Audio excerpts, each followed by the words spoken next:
now to our last speaker, who is, of course, very well known to IIS and to many people here.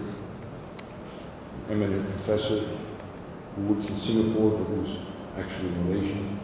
Professor Syed Farid Alatas, head of the Department of Malay Studies at the National University of Singapore, and an associate professor of sociology in the same university. He had previously lectured here in Malaysia in the Department of Southeast Asian Studies at the University of Malaya prior to going to Singapore in the US. He's well known for his sociological studies and his interest in political economy.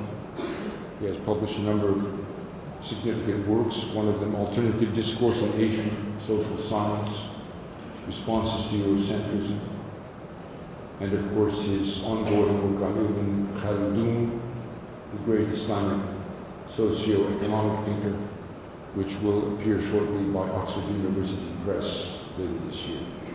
We welcome him and we give him as much time as he needs, less than 25 minutes.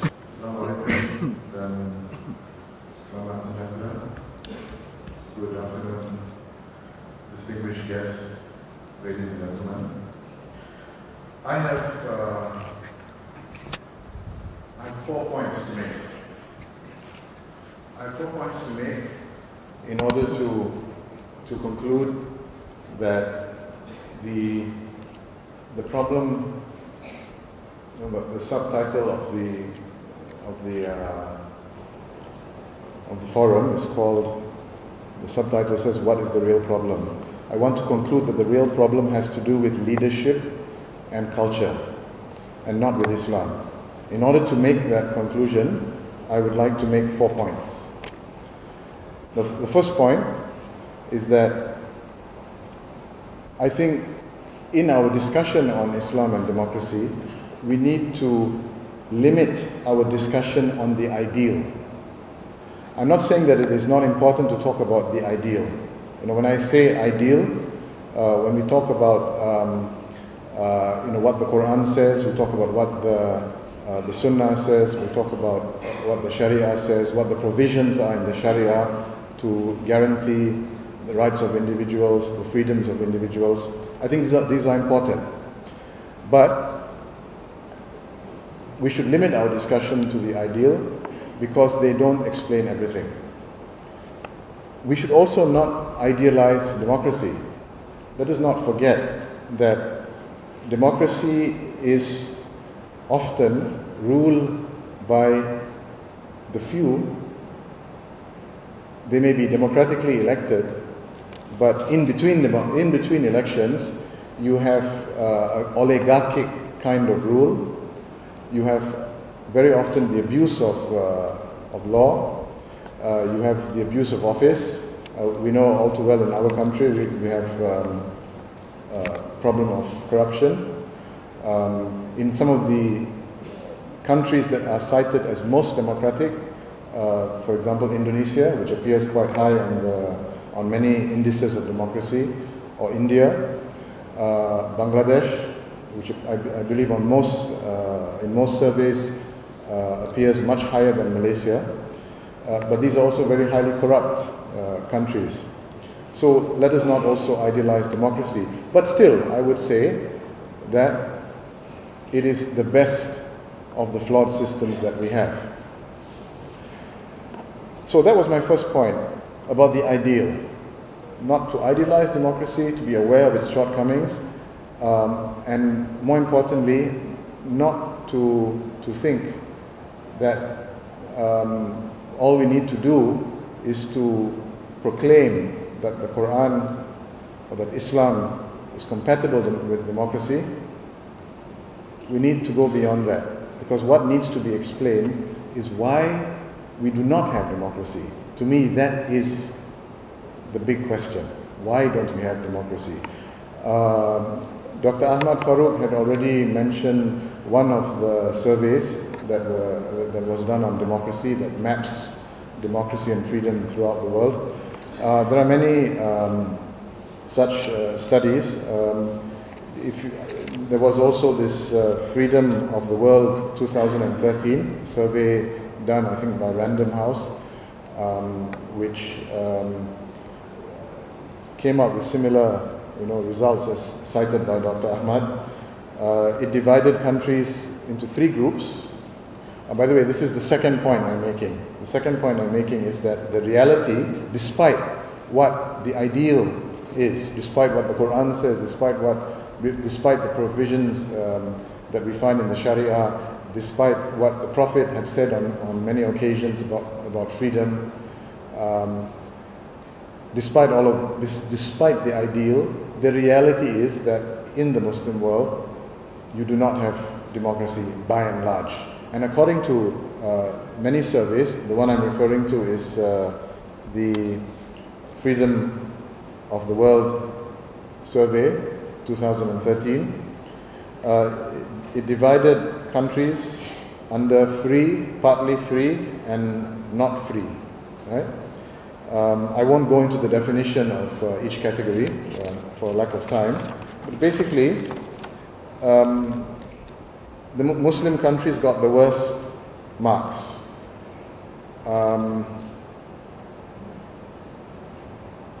Countries were indexed from 1 to 7, 1 being most democratic and 7 being least democratic.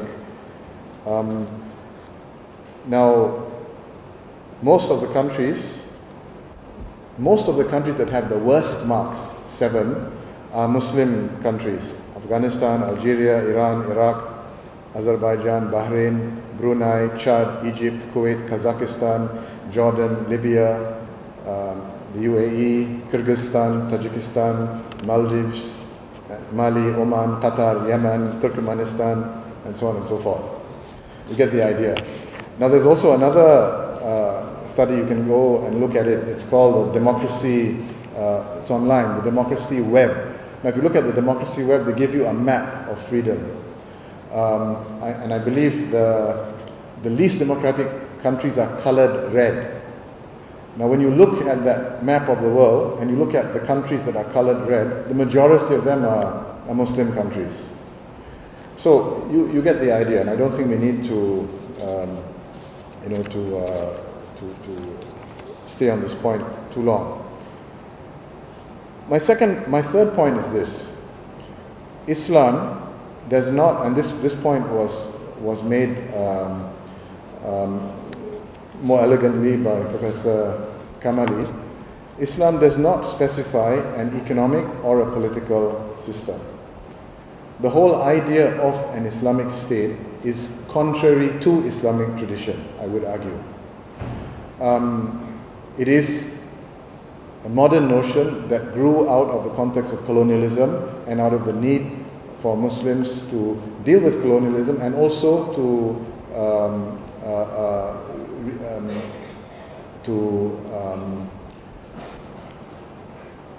negotiate or develop or regain a sense of identity in an age where the nation state was emerging.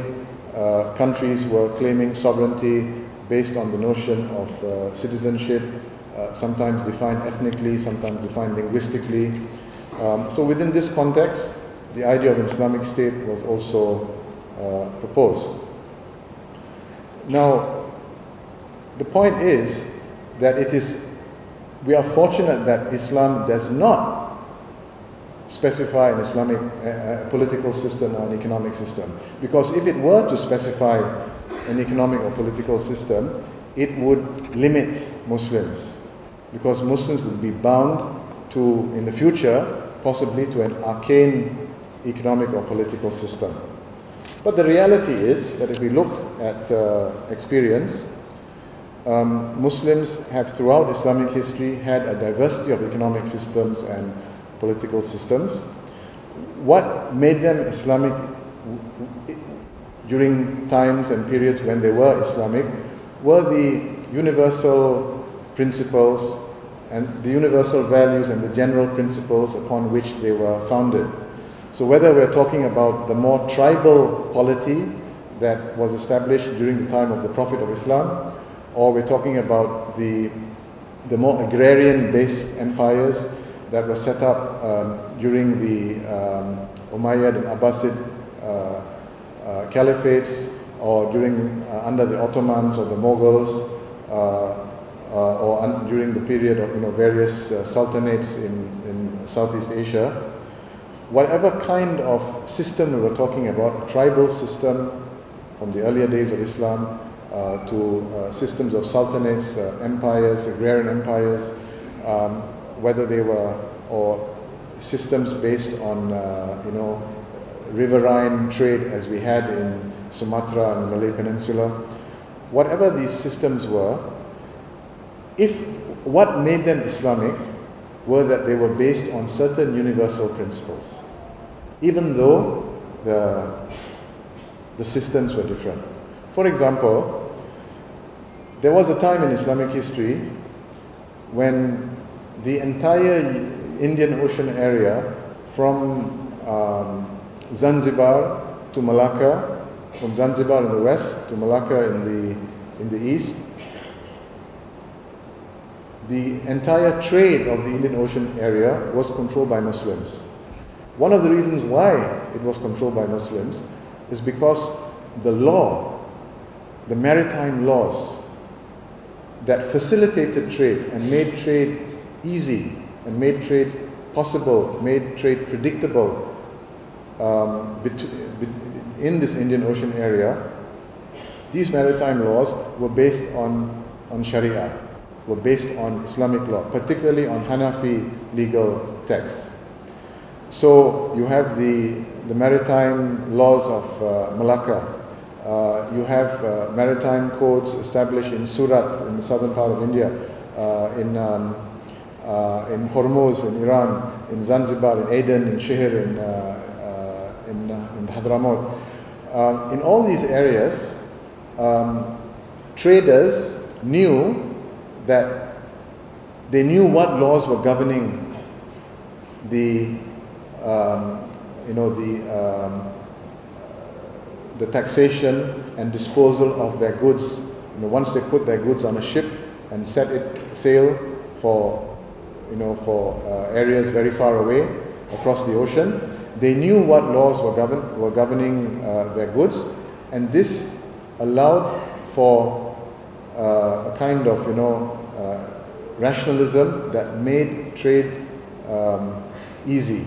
It facilitated trade because people understood what kinds of laws govern their trade, and therefore it removed the element of arbitrariness. This is an example of how the economic system in those times were Islamic. It wasn't the system that was Islamic. I should correct myself. It wasn't the system that was Islamic. It was that the laws that were implemented were Islamic and therefore founded on certain Islamic principles. But the economic system would change from period to period and from geography to geography. The same thing goes for the polity, for the political system. You have various kinds of political systems. As I said, the tribal polity that was established in the time of the Prophet was vastly different from the Sultanate system that we had in Malacca, or from the Caliphate system that you had during the Umayyad period, the Abbasid period.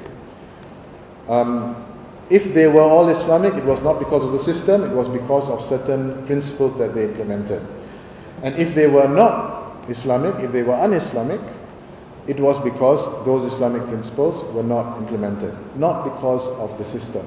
No system can be said to be Islamic or un-Islamic. That's my second point. Now my third point is this. Given that any system, including democracy, can be Islamic, why don't we have democracy in the Muslim world today? Now that's, to me, the big problem. You can keep on quoting from the Quran and saying that the Quran is compatible with democracy, but the question remains, why aren't we having democracy? Now, for that we need to understand the prerequisites, the conditions that allow for democracy. And it is useful, Professor Kamali mentioned the French Revolution, you have the experience of the French, You have the experience of the English, and of course other European nations, and more recently other countries. Now, I think it's very important to realize that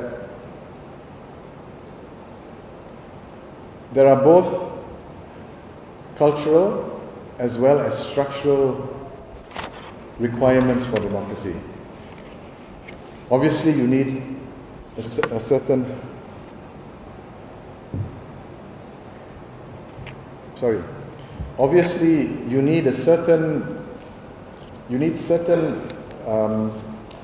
legal and economic infrastructure for democracy to exist. And you need a certain culture, a certain worldview, a certain attitude for democracy to function. Now let me discuss both of them. When I talk about the structural aspect, the infrastructure, now what we found in the experience of England and France in the 17th century, in the 18th century and after, the groups that pushed for democracy, that pushed for freedom, included the bourgeoisie, the capitalist class, the business classes. Why did they push for this? Why did they push? Why did the French bourgeoisie, the French business class, push for freedoms for the French peasantry? It is not because of any love that they had for the peasantry, but because of the growing development of manufacturing, the rise of factories, the opportunities were created for merchants to go directly into the process of production. In other words, to go beyond simply buying and selling and making profits from buying and selling, but actually investing money in production. But in order to do that, you needed a labor force. But where was the labor force going to come from? The labor force was tied in the countryside. They were tied to the land due to the feudal obligations that they had to the landlords. So gradually, the business classes, the merchants and the capitalists, the traders, began to fight together with the peasantry for liberation of the peasants from their feudal obligations, so that a labor force could be created. Of course, I'm stating it rather simply, right? The bourgeoisie, by no means, in the French Revolution, told the peasantry that we're fighting for your freedom not because we care for you, but because we want to enslave you in our factories once we have democracy, right? So I think the lesson here is that it is very important, an important prerequisite for democracy is the presence of a strong business class. A strong business class. Now, if you look at the case of Indonesia and Malaysia,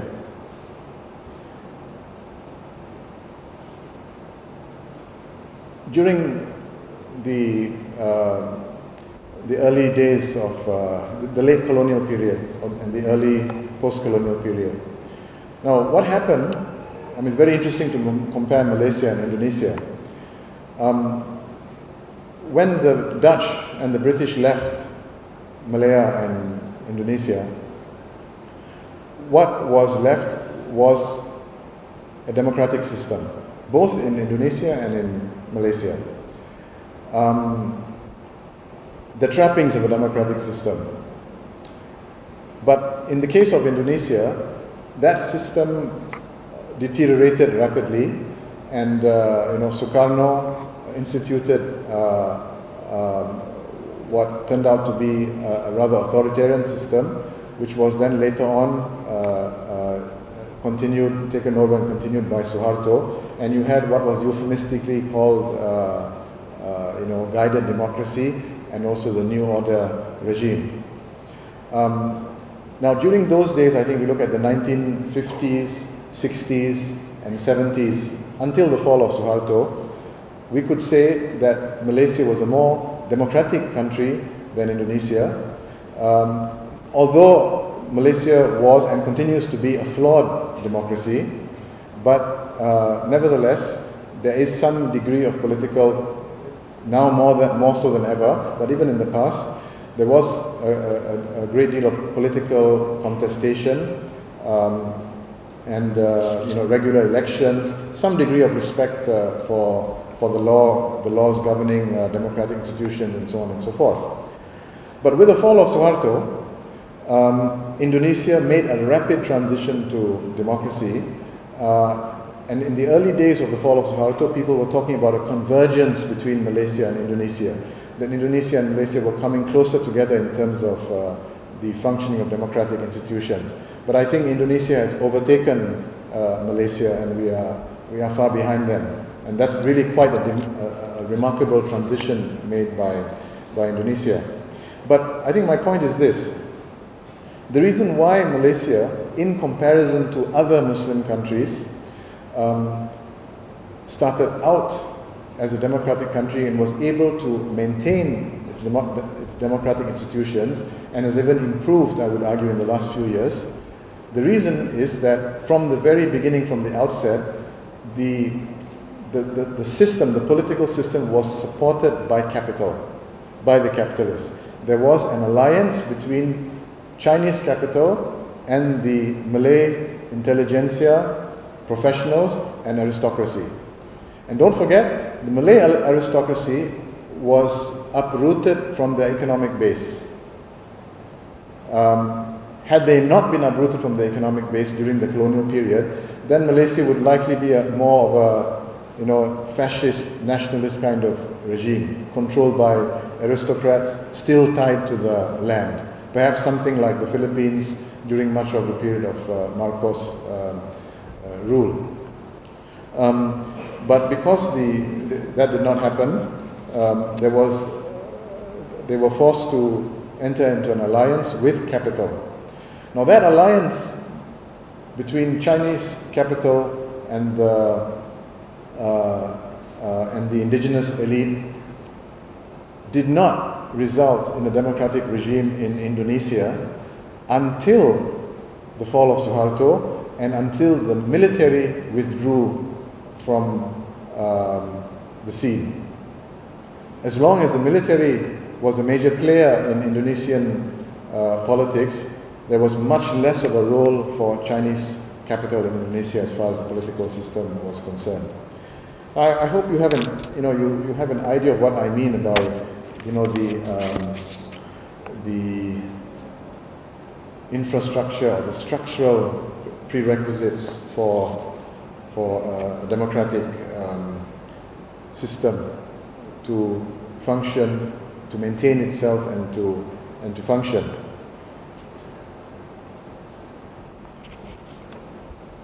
Now,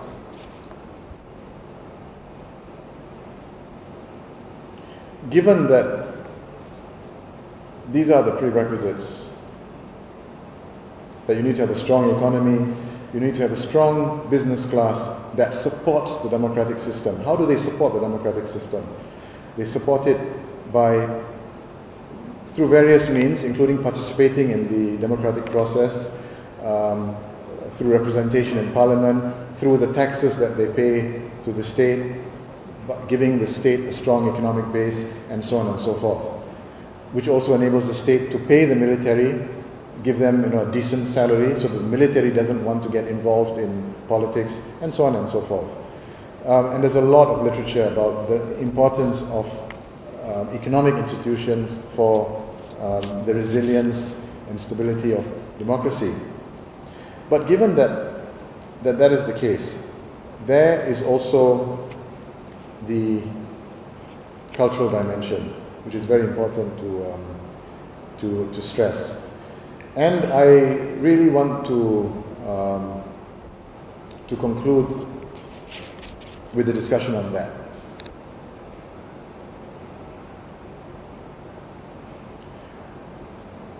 On culture. Now, I want to discuss this, the role of culture, in relation to the future of democracy. We're talking about the Muslim world. We're talking about the Muslim world. What is the future of democracy in the Muslim world? Now, I can see from the experience of some countries in the Muslim world that there are 4 different routes exemplified by 4 countries. You have the revolution in Iran in 1979, a revolutionary route which overthrew a dictatorship and established a republican system, a flawed system that's undergoing serious problems, but a system during the course of more than 30 years, a system in which a democratic political culture has been developing, even while at the same time you have a brutal political system in place. You also have the experience of Turkey. Turkey, a country which has been democratizing very successfully, not through revolution, but through the sheer force of the economic power of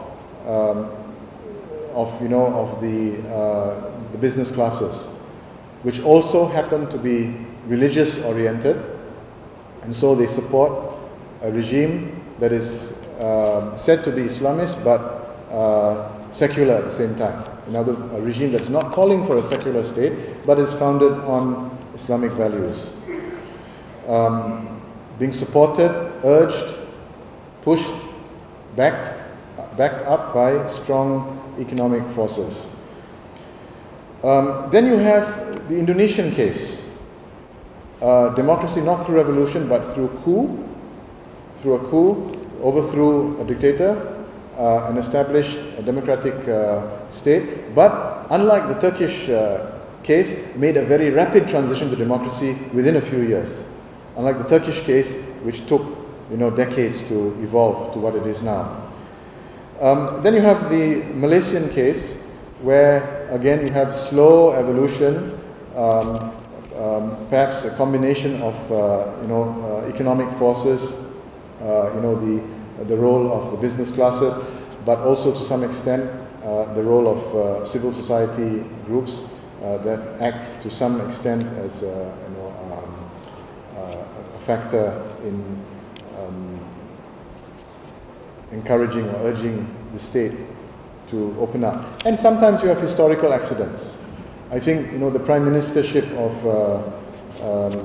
Dato' Abdullah Badawi is an example of an historical accident, of a leader who really opened up. The press, the media created an atmosphere of greater freedom, and after 5 years of, after some years of such an atmosphere, it would be difficult for anyone who took over to roll back on those freedoms. But I think we ought not to take the relatively greater freedom we have now for granted and cling on to it. Okay, now, so this is my last few points now.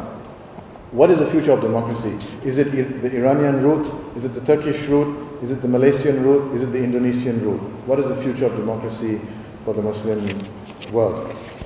Now, to put the question in another way, what is the real problem? Now, as I started out saying that I don't think it is fruitful to confine our discussion to talk about the ideal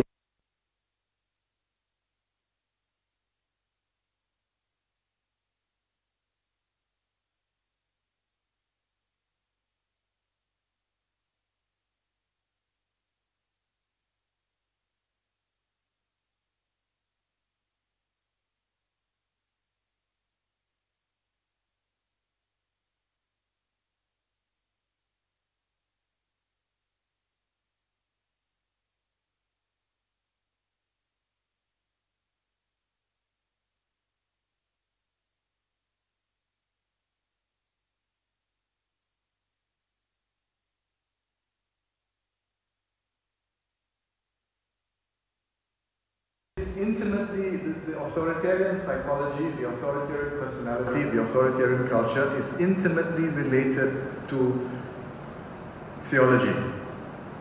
For Muslims, for example, for Muslims who conceive of God as a punitive being and who fear God because they emphasize his punitive aspect, they may develop an authoritarian personality and deal with their children and deal with people around them. If they are political leaders, they may deal with the people that they govern in the same way that they imagine God deals with them.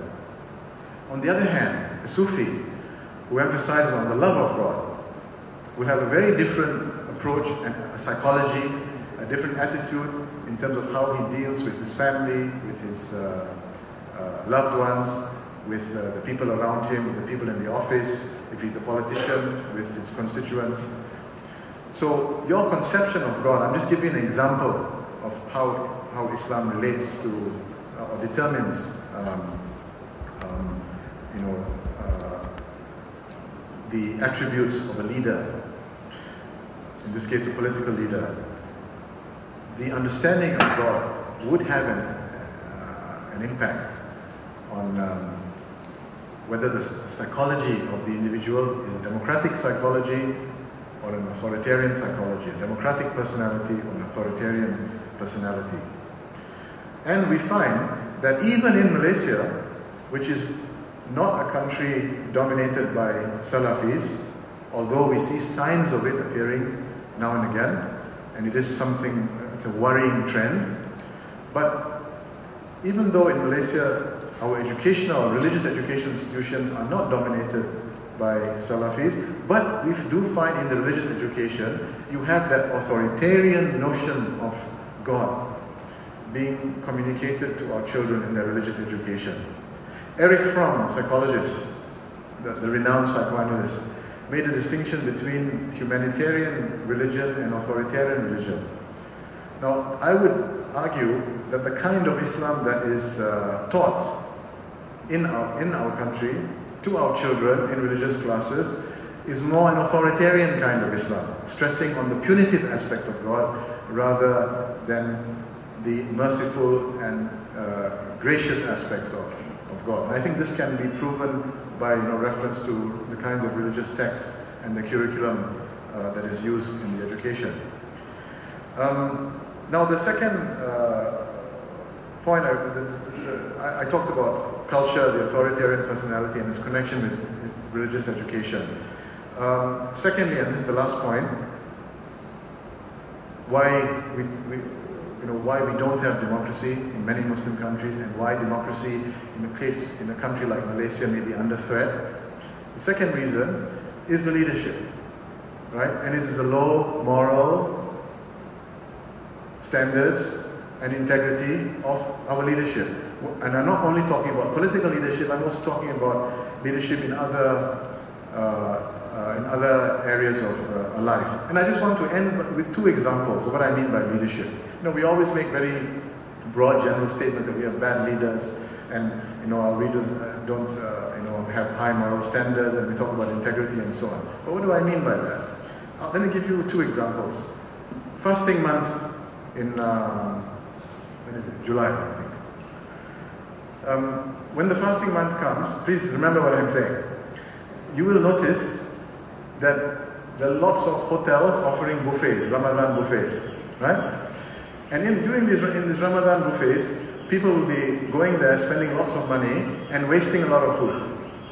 Because you're fasting the whole day, very hungry, and you think you can eat a horse. When you get to the buffet, you've eaten 2 or 3 spoons and you feel full already, and the rest of it will be thrown away. Right? This happens every year. It happens in Singapore, it happens in Malaysia. It doesn't happen in all Muslim countries actually. But we have succeeded in commercializing Ramadan. Right? So what you have here is a fundamental conflict in values, commercial values of capitalism versus religious values. But the religious elite have succumbed to the commercial elite in this case. The religious elite I don't know whether they're on top of this issue and are dealing with it. And if they are dealing with it, they have not succeeded in overcoming the commercial elite. Here you have an example of, the failure of leadership to deal with a particular problem. The last example I wanted to give, our educational institutions. You also have a fundamental conflict between two types of leadership. Our educational institutions are sometimes controlled by the values of the commercial elite, the administrative elite. For example, in many universities in this country, we have this ridiculous idea of clocking in. Anybody who comes from an academic culture would be aghast at this notion of clocking in. It is the very thing that's going to kill the academic culture. And I don't understand why our educational elite do not understand this. Because we're trying to raise our universities to the level of, global universities, top 200, top 100, or whatever you call it. At the same time, we are killing those efforts by making ridiculous rules, such as clocking in. So here you have the mind of an administrator, and a bad administrator at that, versus the mind of an academician. So again, the academic elite have not been able to to influence the administrative elite to remove such a ridiculous regulation. So I think we can have many examples in our country and from other parts of the Muslim world where there's a fundamental clash between different kinds of elites based on different kinds of values. And the future of democracy really depends on the extent to which the right kinds of values are upheld by the right kind of elite, and that we as citizens put them in power and not the kinds of elites that should not be running the country. Thank you very much.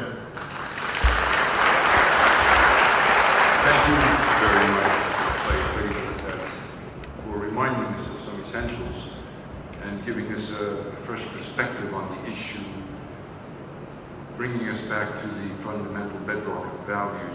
You mentioned leadership and culture, and in a way, you also emphasize the role of capitalism and of commercial enterprise in the appearance and history of democracy. And that's a good thing to be reminded about, that democracy appeared globally as an ideal on the heels of the European colonial enterprise, the nation state, which was exported from Western Europe. And so, in a way, asking the question, what is the real problem, is a reflection of the dilemma of Muslims in coming to terms with modernity and trying to get up to speed in the global situation they find themselves. The question of leadership is fundamental, and we thank you for reminding us of that. There are so many rich ideas that have been raised here.